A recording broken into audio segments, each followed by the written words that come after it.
ആക്രമിച്ച കേസിൽ സർക്കാരിന് ഹൈക്കോടതിയുടെ രൂക്ഷ വിമർശനം. ആക്രമണം സംഘടിത കുറ്റകൃത്യമെന്ന് പറയാനാവില്ല. ആർക്കാണ് ഗുരുതര പരിക്കേറ്റത് എന്നും കോടതിയുടെ ചോദ്യം.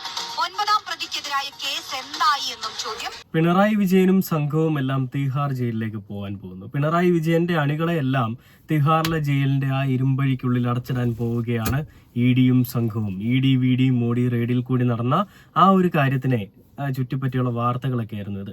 പിണറായി വിജയന്റെ വീട്ടില് പണം കായ്ക്കുന്ന മരമുണ്ട്. വീണ വിജയനുമായിട്ട് പിണറായി വിജയനുമൊക്കെ ഒത്തുചേർന്നുകൊണ്ട് വലിയ സാമ്പത്തിക ഇടപാടുകളാണ് നടത്തിയതെന്നൊക്കെ പറഞ്ഞുകൊണ്ട് ഇഡിയെ പൊക്കി പിടിച്ചുകൊണ്ട് വി ഡി സതീശന്റെ നാറിയ കളി കളിച്ചു. നെറുകെട്ട രാഷ്ട്രീയം. പിണറായി വിജയന്റെ മകളുടെ പേരിലാണ് കേസെങ്കിലും പിണറായി വിജയൻ വാടകയ്ക്ക് എടുത്തിരിക്കുന്ന വീട്ടിൽ വരെ ഇഡിക്ക് കയറേണ്ടി വന്നു, പിണറായി വിജയന്റെ നെഞ്ചിലെ ചൂടെന്നറിയാൻ വേണ്ടിയിട്ട്. അങ്ങനെ ആ വീട്ടിൽ കയറി അവിടെ നിന്ന് ആട് കിടന്നെടുത്ത് ആടിന്റെ പൂട പോലും ഇല്ല എന്ന് പറയുന്ന രീതിയിൽ ഒരു കോപ്പും കിട്ടാതെ തന്നെ ഇറങ്ങി നാണം കെട്ട് വരുന്ന ഇഡി ഉദ്യോഗസ്ഥരെ നമ്മൾ കണ്ടിരുന്നല്ലേ. നമ്മൾ ഓൾറെഡി റിയാക്ട് ചെയ്തതാണ്.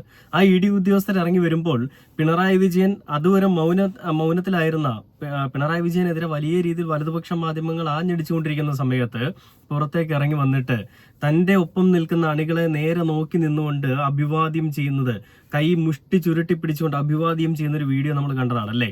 അപ്പൊ അന്ന് പിണറായി വിജയന്റെ കൈകൾ ശുദ്ധമാണെന്ന് പിണറായി വിജയൻ എല്ലായ്പ്പോഴും പറയാറുള്ളത് പോലെ തന്നെ ഇഡി ഉദ്യോഗസ്ഥർ ഒരു വെള്ള പേപ്പറിൽ എഴുതി സ്റ്റാമ്പ് ഇട്ട് കൊടുത്തു. എന്താണ്? ആ കൈകൾ ശുദ്ധം തന്നെയാണ്, ആ കൈകളിൽ ഒരു കലർപ്പും വന്നിട്ടില്ല, അല്ലെ ഒരു രീതിയിലുള്ള നിഴലും വീണിട്ടില്ല എന്നുള്ളത്. മകളുടെ പേരിലുള്ള അന്വേഷണങ്ങൾ അതിങ്ങനെ നടന്നുകൊണ്ടിരിക്കുകയാണ്. അപ്പൊ പി സി ജോർജിന്റെ അങ്ങ് പൂഞ്ഞാറ്റിലുള്ള പി സി ജോർജിന്റെ മോൻ ഇപ്പൊ എന്ത് ചെയ്യുന്നു എന്നുള്ളൊരു ചോദ്യം ഞാൻ ഇവിടെ ഉന്നയിക്കുകയാണ്. എടാ മോനെ, നിന്റെ അപ്പൻ അങ്ങ് പി സി ജോർജ്, പൂഞ്ഞാറ്റിലെ പി സി ജോർജ് വന്നിട്ട് പോലും പിണറായി വിജയന്റെ രോമത്തിൽ തൊടാൻ സാധിച്ചിട്ടില്ല. പിന്നെയാണോ ഇന്നലത്തെ മഴയിൽ മുളച്ച നീ? എടാ, നിന്നെയൊക്കെ പറ്റി നിന്റെ അപ്പനും അമ്മയും ചിന്തിക്കുന്ന സമയത്തെ സജീവ രാഷ്ട്രീയത്തിൽ ഇറങ്ങിയ ഒരു മനുഷ്യനാണ് പിണറായി വിജയൻ. അങ്ങനെയുള്ളൊരു മനുഷ്യനെയാണോ നീ പറഞ്ഞ് പേടിപ്പിക്കാൻ പോകുന്നത്? എല്ലാ ദിവസവും ഏറ്റവും കൂടുതൽ പിണറായി വിജയനോട് ഒരു വെറിയും അല്ലെങ്കിൽ ദേഷ്യവും ഉണ്ടായിരുന്ന ഒരു വ്യക്തി ആരാണെന്ന് ചോദിച്ചു കഴിഞ്ഞാൽ അത് വി ഡി സതീശൻ ആയിരുന്നില്ല. വി ഡി സതീശൻ ഒരു നിഴല് മാത്രമായിരുന്നു. പക്ഷെ വെളിച്ചത്ത് നിന്നുകൊണ്ട് കളിക്കുന്നത് P C George. P C George directly അല്ലെങ്കിലും മകനെ വെച്ചുകൊണ്ട് ഇൻഡയറക്ട്ലി കളിക്കുകയായിരുന്നു.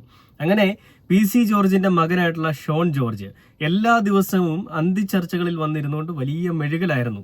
പിണറായി വിജയനെ നാളത്തേക്ക് അറസ്റ്റ് ചെയ്തേക്കും, ഇന്ന് അവധിയായതുകൊണ്ട് ചിലപ്പോൾ അറസ്റ്റ് ചെയ്യില്ല, നാളെ അറസ്റ്റ് ചെയ്യും. പിണറായി വിജയന്റെ മകളുടെ അക്കൗണ്ടുകളിലേക്ക് പിണറായി വിജയൻ പറഞ്ഞിട്ടാണ് പണം പിരിച്ചെടുത്തിരിക്കുന്നതെന്നൊക്കെ പറഞ്ഞുകൊണ്ട് വലിയ കരച്ചിലും മെഴുകലുമൊക്കെ ആയിരുന്നു. ഇതിനെയൊക്കെ ഈ കൊങ്ങികളുടെയും സംഘികളുടെയും ചില കമ്മികളുടെ അടിമകളൊക്കെ എടുത്ത് വലിയ വാട്സപ്പ് സ്റ്റാറ്റസുകളാക്കി. അതായത് പിണറായി വിജയന്റെ വീട്ടിൽ നിന്ന് ഒരുപാട് നിധി കിട്ടി, അല്ലെ നിധി ശേഖരം കിട്ടി, പിണറായി വിജയൻ അഴിമതിയിൽ കൂടി ഉണ്ടാക്കിയതെല്ലാം ഈട് തൂക്കിയെടുത്തിട്ടുണ്ടെന്നൊക്കെ പറഞ്ഞുകൊണ്ട് വലിയ മെഴുകലായിരുന്നു.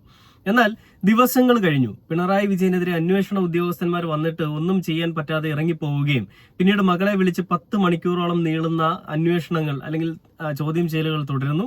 മകൾക്ക് ഇതുമായിട്ട് ബന്ധമുണ്ട്, എന്നാൽ പണം ആരുടെ പേരിലാണ് വാങ്ങിയതെന്നും ആർക്ക് വേണ്ടിയാണ് വാങ്ങിയതെന്നും ഇതുവരെയും തെളിയിക്കാൻ സാധിച്ചിട്ടില്ല എന്നൊക്കെ പറഞ്ഞുകൊണ്ട് വലിയ വാർത്തകളൊക്കെ ഉണ്ട്. ഇന്നിപ്പോൾ ആ വാർത്ത എന്താണ്, അതിന്റെ അവസ്ഥ നമുക്ക് മനസ്സിലാവുന്നില്ല.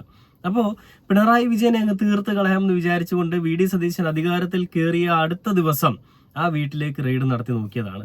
പക്ഷെ ആ ട്രയൽ റെയ്ഡിൽ ഒന്നും നടന്നില്ല. പിന്നീട് അവർ നടത്തിയ പല പരിപാടികളിലും ഒന്നും നടന്നിട്ടേ ഇല്ല. ഇപ്പൊ നിങ്ങൾ പറയും കക്കാൻ അറിയാവുന്നതിന് നിൽക്കാനും അറിയാന്നുള്ളത്. എടാ മോനെ, അത് ആണത്തമാണ്. അയാളുടെ കൈകൾ ശുദ്ധമാണെന്ന് അയാൾ പണ്ടേ പറഞ്ഞിട്ടുണ്ട്. അയാൾ എന്തുകൊണ്ടാണ് സംഘികളെ എതിർത്ത് നിന്നതെന്നും എന്തുകൊണ്ടാണ് സംഘികളെ എതിർക്കാതെ വി ഡി സതീശൻ നിൽക്കുന്നതെന്നുള്ളൊരു ചോദ്യം ഞാൻ ചോദിക്കുമ്പോൾ അതിന് രണ്ടിന്റെയും ഉത്തരം എത്തി നിൽക്കുന്ന ഒരിടത്ത് തന്നെയാണ്. എവിടെയാണ്? E D. പിണറായി വിജയന് പേടിയില്ലാത്തതും ഇ ഡിയാണ്, വി ഡി സതീശന് വലിയ പേടിയുള്ളതും ഇ ഡിയാണ്. കാരണം കണക്കിൽപ്പെടാത്ത സമ്പത്ത് വി ഡി സതീശൻ ഉണ്ടായിരിക്കണം. അതുകൊണ്ടായിരിക്കും E D V D Modi ഇത്രയും വലിയ പ്രണയം, വി ഡിക്ക് ഇ ഡിയും മോഡിയും വലിയ പ്രണയമുള്ളത് ഈ ഒരു കാരണം കൊണ്ട് തന്നെ ആയിരിക്കണം. പിണറായി വിജയനെതിരെ സംസാരിക്കുന്നത് പോലെ കമാന്നൊരക്ഷരം നരേന്ദ്രമോദിക്കെതിരെയോ നരേന്ദ്രമോദി മുന്നോട്ട് വെക്കുന്ന രാഷ്ട്രീയത്തിനെതിരെയോ സംസാരിക്കുന്നതായിട്ട് നിങ്ങൾ ആരെങ്കിലും കണ്ടിട്ടുണ്ടോ? വി ഡി സതീശൻ പോട്ടെ, വി ഡി സതീശൻ സംസാരിക്കണ്ട, ഇവരുടെ കൂട്ടത്തിലുള്ള ഏതെങ്കിലും തലമൂത്ത കുങ്ങികളുണ്ടല്ലോ, ഇവരാരെങ്കിലും സംസാരിക്കാൻ നിങ്ങൾ കണ്ടിട്ടുണ്ടോ? കണ്ടിട്ടുണ്ടാവില്ല. കാരണം എല്ലാവർക്കും പേടിയാണ്. കേസ് അങ്ങനെ സംസാരിച്ചിട്ടുണ്ടെങ്കിൽ അതിന്റെ നെക്സ്റ്റ് ഡേയില് ആ ഒരു സംസാരിച്ച വ്യക്തി ബി ജെ പിയുടെ ഒരു നേതാവായിരിക്കും, അല്ലെ ബി ജെ പിയുടെ ഒരു അനുഭാവിയായിരിക്കും. അതിൽ 100% ഷുവറാണ്. കമ്മ്യൂണിസ്റ്റുകാരനല്ലാത്ത ഏതെങ്കിലും ഒരു നേതാവിന്റെ വീട്ടിലേക്ക് ഇ ഡി വന്നിട്ടുണ്ടെങ്കിൽ അടുത്ത ദിവസം മുതൽ അവന്റെ അനുഭാവം അല്ലെങ്കിൽ അവന് അനുകമ്പയുള്ളത് ഈ പറയുന്ന BJP-യോടായിരിക്കും. അങ്ങനെയാണ് നമ്മുടെ ചലച്ചിത്ര രംഗത്തുള്ള പല ആളുകളെയും BJP ക്യാൻവാസ് ചെയ്തെടുത്തിരിക്കുന്നത്. ഇവരോട് വഴങ്ങാത്ത പല ആളുകളുടെയും വീടുകളിലേക്ക് ഇ ഡിയെ വിടുന്നു. ഇ ഡിയെ വിടുന്ന ആ പേടിയിൽ, പേടിയിൽ ഇ ഡിയോടൊപ്പം ചേർന്ന് നിന്നുകൊണ്ട്, മോഡിയോടൊപ്പം ചേർന്ന് നിന്നുകൊണ്ട് സംസാരിക്കുന്നു. അങ്ങനെ വലിയ പബ്ലിസിറ്റി കിട്ടുന്നു. അങ്ങനെ പിണറായി വിജയന്റെ നെഞ്ചിലെ ചൂടറിയാൻ വേണ്ടിയിട്ട് VD സതീശൻ എവിടോ കിടക്കുന്ന ഇ ഡി വേട്ടപ്പട്ടികളെ അങ്ങോട്ട് അയച്ചപ്പോൾ ഇവരാരും മനസ്സിലാക്കിയില്ല, അല്ലെ ഇവരാരും കരുതിയില്ല ഇങ്ങനെ ഒരു പണി വരുമെന്നുള്ളത്. മടിയിൽ കനമില്ലാന്ന് പിണറായി വിജയൻ പലപ്പോഴും എടുത്തു പറഞ്ഞതിന്റെ പ്രധാന കാരണവും ഇത് തന്നെയായിരുന്നു. എന്തുകൊണ്ടാണ് VD സതീശൻ മിണ്ടായിരിക്കുന്നത് എന്നുള്ള ചോദ്യത്തിന് ഇപ്പോൾ ഏകദേശം ഉത്തരം കിട്ടിക്കാണും. ഇതൊന്നുമല്ലെന്നേ, VD സതീശൻ നല്ല മനുഷ്യനാണ്. VD സതീശൻ ചെയ്യുന്നതെല്ലാം ഒരു കളങ്കവും ഇല്ലാത്തതാണെന്നൊക്കെ പറഞ്ഞുകൊണ്ട് മെഴുകുന്ന ആളുകളുണ്ട്. നമ്മൾ എന്തൊക്കെ ഇട്ട് കൊടുത്താലും ഇവന്മാർക്ക്, ഇവൻ പട്ടിത്തീട്ടം കിട്ടിയാൽ പോലും ഇവന്മാർക്ക് അത് അമൃതാണെന്ന് പറഞ്ഞിട്ട് തിന്നും. ആര് കൊടുത്താൽ VD സതീശൻ എന്ന് പറയുന്ന മുഖ്യമന്ത്രി അടക്കമുള്ള ആളുകൾ കൊടുത്തു കഴിഞ്ഞാൽ അതും ഇവന്മാരെടുത്ത് മൃഷ്ടാനം ഭോജിക്കും. കാരണം അങ്ങനെയുള്ള അടിമകളാണ്. നമ്മൾ പറഞ്ഞിട്ട് കാര്യമൊന്നുമില്ല. ഞാൻ എന്തായാലും ആ വീഡിയോ നിങ്ങളെ പൂർണ്ണമായിട്ടും കാണിച്ചാൽ, ആ ഒരു വാർത്ത കഴിഞ്ഞ ദിവസം വന്നൊരു വാർത്തയാണ്. ഈ ആഘോഷ കമ്മിറ്റിക്കാരൊക്കെ എവിടെ, സുഖമല്ലേ മാളവരെ, അറസ്റ്റ് ചെയ്തവരെ തിഹാർ ജയിലിൽ അടയ്ക്കുമെന്നൊക്കെ തള്ളിയ പൊട്ടന്മാർ എവിടെയെന്നൊക്കെ പറഞ്ഞുകൊണ്ടാണ് ഒരു പോസ്റ്റ് വന്നിരിക്കുന്നത്. സർക്കാരിന് രൂക്ഷ വിമർശനമാണ് ഹൈക്കോടതി കൊടുത്തിരിക്കുന്നത്. പ്രഥമ ദൃഷ്ടിയാൽ, അല്ലെങ്കിൽ ഇവരെ ആക്രമിച്ചു, ഇവരുടെ ജീവൻ ആപത്തുണ്ടാവുന്ന രീതിയിൽ എന്ത് ചെയ്തു, മാരകായുധങ്ങളുമൊക്കെ ആയിട്ടാണ് ഇവരെ ഇ ഡി ഉദ്യോഗസ്ഥരെ ആക്രമിച്ചതെന്നൊക്കെ പറഞ്ഞുകൊണ്ടാണ് കേസുമായിട്ട് പോയത്. പക്ഷെ ഹൈക്കോടതി പറയുന്നു അങ്ങനെ ഒരു കേസ് നിലനിൽക്കില്ല. ആർക്കാണ് ഇത്ര വ്യഗ്രത, ഇവരെ പിടിച്ച് ജയിലിൽ അടയ്ക്കണം എന്നുള്ള കാര്യത്തിൽ ഒന്നാണ് ചോദിക്കുന്നത്. ബാക്കി കേട്ട് നോക്കാം. എങ്ങനെ അത് കണ്ടെത്താനാകുമെന്നും കോടതി ചോദിച്ചു. തിരുവനന്തപുരത്ത് അരങ്ങേറിയത് സംഘടിത കുറ്റകൃത്യമെന്നായിരുന്നു DGP-യുടെ വാദം. മുൻ പ്രോസിക്യൂട്ടർ ഗീന കുമാരിക്ക് നോട്ടീസ് അയക്കണമെന്ന സർക്കാർ ആവശ്യവും കോടതി അംഗീകരിച്ചില്ല. ശ്യാം ദേവരാജ് ചേരുന്നു. ശ്യാം, സർക്കാരിനോട് കോടതി പ്രധാനപ്പെട്ട ചോദ്യങ്ങൾ ചോദിക്കുന്നു. സർക്കാരിനെ സംബന്ധിച്ച്, പോലീസിനെ സംബന്ധിച്ചൊക്കെ തിരിച്ചടിയാണ്. റോഷ്നി, സർക്കാരിനെ സംബന്ധിച്ചും ഇ ഡിയെ സംബന്ധിച്ചും തിരിച്ചടിയാണ് ഇന്ന് ഹൈക്കോടതിയുടെ നടപടികൾ. കാരണം തിരുവനന്തപുരത്ത് ഇ ഡി ഉദ്യോഗസ്ഥരെ ആക്രമിച്ച കേസിൽ ഒൻപതാം പ്രതിയായ ഹരീഷിന് ജാമ്യം ലഭിച്ചതുമായി ബന്ധപ്പെട്ടാണ് പുതിയൊരു വിവാദം ഉടലെടുക്കുന്നത്. അതിൽ ഈ തൊട്ടു പിന്നാലെ പ്രോസിക്യൂട്ടർ ഒത്തുകളിച്ചു എന്ന ആക്ഷേപമാണ് ഉയർത്തിയത്. തൊട്ടു പിന്നാലെ പ്രോസിക്യൂട്ടറായ ഡോക്ടർ ടി ഗീനാകുമാരിയെ തലസ്ഥാനത്ത് നിന്ന് മാറ്റുകയും ചെയ്തു. ഈ കേസിലാണ് ഈ ഒൻപതാം പ്രതി ഹരീഷ് കുമാറിന്റെ ജാമ്യം ഉണ്ടാക്കണമെന്ന ആവശ്യം ഹൈക്കോടതിയിൽ സംസ്ഥാന സർക്കാർ അപ്പീൽ നൽകിയത്. ആ കേസിൽ കക്ഷി ചേരാനാണ് ഇ ഡി ഉദ്യോഗസ്ഥർ ശ്രമിക്കുകയും ചെയ്തത്. അതാണ് കോടതി ചില ചോദ്യങ്ങൾ സർക്കാരിനോട് ഉയർത്തുന്നത്.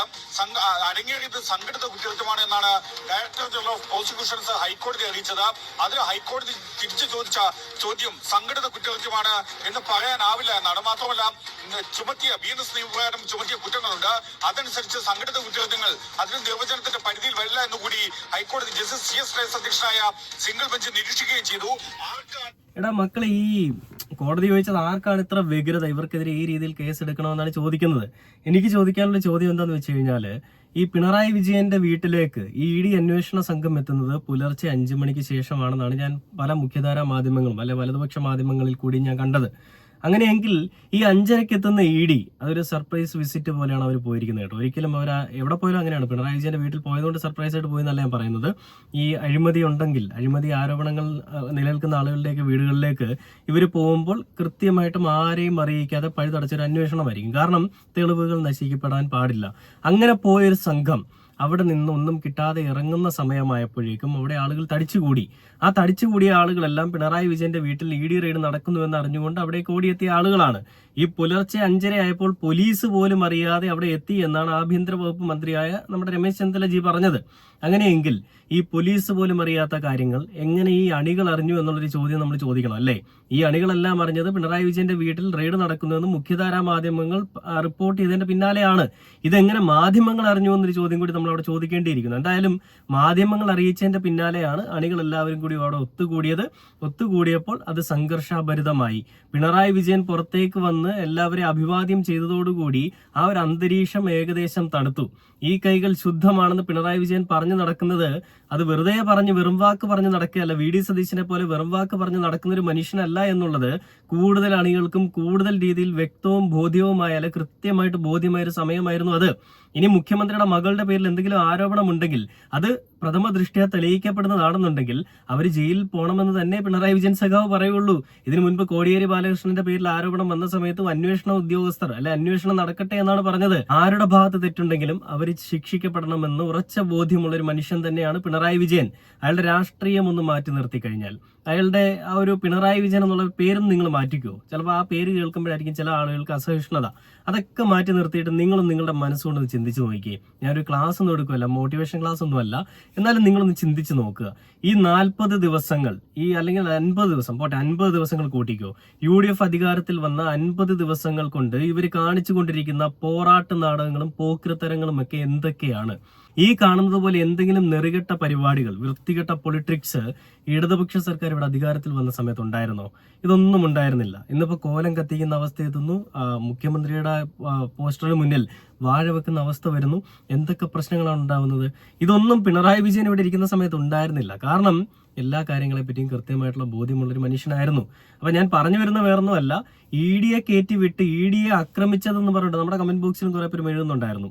ED ആക്രമിച്ചവന്മാരെല്ലാം ഇനി ജയിലിലാവാൻ പോവുകയാണ്, തിഹാറിലെ ജയിലിലേക്ക് സ്വാഗതം, ജാമ്യം പോലും കിട്ടാതെ അകത്ത് കിടക്കും എന്നൊക്കെ പറഞ്ഞുകൊണ്ടായിരുന്നു ഇവന്മാരെല്ലാം മെഴുകിയത്.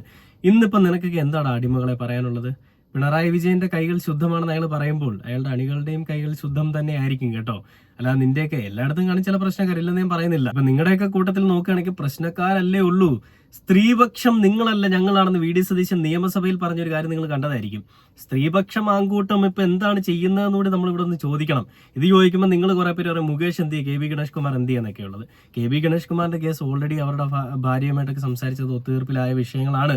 മുകേഷിന്റെ വിഷയങ്ങളും ഏകദേശമൊക്കെ തീർന്ന വിഷയങ്ങളാണ്. പക്ഷെ മാങ്കൂട്ടത്തിന്റെ വിഷയം ഇതുവരെ തീർന്നിട്ടില്ല. അത് കോടതിയിൽ ഇങ്ങനെ പൊയ്ക്കൊണ്ടിരിക്കുന്ന കേസാണ്.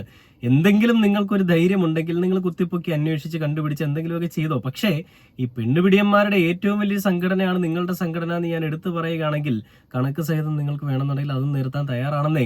വെറുതെ പറഞ്ഞിട്ടങ്ങ് പോവല്ല, എല്ലാത്തിനും കൃത്യമായിട്ടുള്ള തെളിവുകൾ വെച്ചിട്ട് തന്നെ സംസാരിക്കുന്നത്. കമന്റ് ബോക്സിൽ വന്നിട്ട് തലയും വാലും ഇല്ലാത്ത എന്തെങ്കിലുമൊക്കെ തന്തയ്ക്ക് പ്രക്കാഴിക പറഞ്ഞു കഴിഞ്ഞാൽ, അല്ലെങ്കിൽ മുഖമില്ലാത്ത ഒരു അക്കൗണ്ട്, ഫേക്ക് അക്കൗണ്ട് ഉണ്ടാക്കിക്കൊണ്ട് എന്തെങ്കിലുമൊക്കെ തന്തയില്ലായ്മ പറയാമെന്ന് വിചാരിച്ചു കഴിഞ്ഞാൽ അതെല്ലാവർക്കും പറയാൻ സാധിക്കും. പക്ഷേ തെളിവുകൾ നിരത്തി സംസാരിക്കാൻ സാധിക്കുന്നുണ്ടെങ്കിൽ ഞാൻ വെല്ലുവിളിക്കുകയാണ്. ഈ കമന്റ് ഇടുന്ന കമന്റോളികളോടും ന്യായീകരണ തൊഴിലാളികളോടും ഞാൻ വെല്ലുവിളിക്കുകയാണ്. ഒറ്റത്തന്തയ്ക്കുണ്ടായതാണെന്ന് നിനക്കൊക്കെ ബോധ്യമുണ്ടെങ്കിൽ പിണറായി വിജയൻ ഈ 10 വർഷം ഇവിടെ ഇരുന്ന് അഴിമതി കാണിച്ചു നിങ്ങൾ അവകാശപ്പെടുന്ന സാധനങ്ങൾ ഒന്ന് തെളിയിച്ച് കാണിക്കേ. അത് കാണിച്ചിട്ട് നമുക്ക് ബാക്കി സംസാരിക്കാം. എന്തായാലും പിണറായി വിജയനെ അങ്ങ് കുടുക്കിക്കളയാം, ഇതിലേക്കൂടെ കയറ്റി അങ്ങ് വിഴിഞ്ഞിറക്കിയേക്കാന്ന് വിചാരിച്ചുകൊണ്ട് വന്ന സതീശനാദികൾ അടപടലം മൂഞ്ചിയിരിക്കുകയാണ്. അതിനോടൊപ്പം ചേർന്ന് നിന്ന് കളിച്ച സംഘികളും 8 നിലയിൽ മൂഞ്ചി. അരിയും മൂഞ്ചി, മണ്ണെണ്ണയും മൂഞ്ചി, 1 മാസത്തെ റേഷനും മൂഞ്ചി എന്നൊക്കെ പറഞ്ഞ് കേട്ടിട്ടുണ്ട് എന്ന് പറയുന്ന അവസ്ഥയിലേക്ക് ഇവന്മാർ പോയിരിക്കുകയാണ്. നീയൊക്കെ എന്താണ് വിചാരിച്ചത്? പിണറായി വിജയനെ അങ്ങ് പെട്ടെന്നൊരു ദിവസം അധികാരത്തിലേക്ക് കയറി വന്ന ഉടനെ തന്നെ പിണറായി വിജയനെ അങ്ങ് തീർത്ത് കളഞ്ഞേക്കാമെന്ന് അല്ലേ? അയാളുടെ രാഷ്ട്രീയത്തിന്റെ ഒരു എക്സ്പീരിയൻസ് നിന്റെയൊക്കെ പ്രായത്തിനെ ഉണ്ടാവുകയുള്ളൂ. നിന്റെയൊക്കെ പ്രായം കൂട്ടിയാൽ പോലും ചിലപ്പോൾ അയാളുടെ രാഷ്ട്രീയത്തിലുള്ള ഒരു എക്സ്പീരിയൻസിന് വരില്ല, അത്രത്തോളം എത്തില്ല. അത്രമാത്രമുണ്ട് അയാൾക്ക് ഈ രാഷ്ട്രീയത്തിനോടുള്ള ബന്ധവും, അത്രമാത്രമുണ്ട് അയാളുടെ രാഷ്ട്രീയ ചരിത്രവും, അല്ലെങ്കിൽ അത്രമാത്രമുണ്ട് അയാളുടെ രാഷ്ട്രീയത്തിലുള്ള കളികൾ, അല്ലെങ്കിൽ രാഷ്ട്രീയത്തിലുള്ള പഴക്കം. അത്രയും നാൾ തഴക്കവും പഴക്കവും ഒക്കെ വന്നൊരു മനുഷ്യനെയാണ് ഉമ്മാക്കി കാണിച്ചുകൊണ്ട് പേടിപ്പിക്കാൻ നോക്കുന്നത്. നീയൊക്കെ എന്തൊക്കെ ശ്രമിച്ചാലും, എത്രയൊക്കെ രീതിയിൽ പൂട്ടാൻ ശ്രമിച്ചാലും ആ പൂട്ടുകളെല്ലാം ഭേദിച്ചുകൊണ്ട് ആ മനുഷ്യൻ രംഗത്തേക്ക് വരും. കാരണം സാധാരണക്കാർക്ക് വേണ്ടി മാത്രമേ നിലകൊണ്ടിട്ടുള്ളൂ എന്നുള്ളത് ഉറച്ച ബോധ്യം ആ മനുഷ്യനുണ്ട്. അത് തന്നെയാണ് അദ്ദേഹം 10 വർഷം ഇവിടെ ചെയ്തതെന്നും അദ്ദേഹത്തിനെ വിശ്വസിക്കുന്ന, അദ്ദേഹത്തിനെ ഇതുവരെയും തള്ളിപ്പറയാത്ത ഒരു കൂട്ടം ആളുകളും ഉണ്ടെന്നുള്ളൊരു കാര്യം ഒരിക്കലും നമുക്ക് മറക്കാനും സാധിക്കില്ല. എന്തായാലും വെറും 50 ദിവസം കൊണ്ട് തന്നെ പിണറായി വിജയൻ തന്നെ മതിയായിരുന്നു എന്ന് കേരളത്തിലെ ജനങ്ങളെ കൊണ്ട് തോന്നിപ്പിക്കാൻ VD സതീശന് സാധിച്ചിട്ടുണ്ടെങ്കിൽ ഏത് ഭരണമായിരുന്നു നല്ലതെന്ന് നമുക്ക് ഇവിടെ തന്നെ മനസ്സിലാവുന്ന ഒരു കാര്യം തന്നെയാണ്. എന്തായാലും പുതിയൊരു അപ്ഡേറ്റുമായിട്ട് അടുത്ത ദിവസം കാണുന്നത് വരെ കാത്തിരിക്കുക. കരയാനുള്ളവന്മാരെ പോയി കരഞ്ഞു തീർക്കണം മക്കളെ.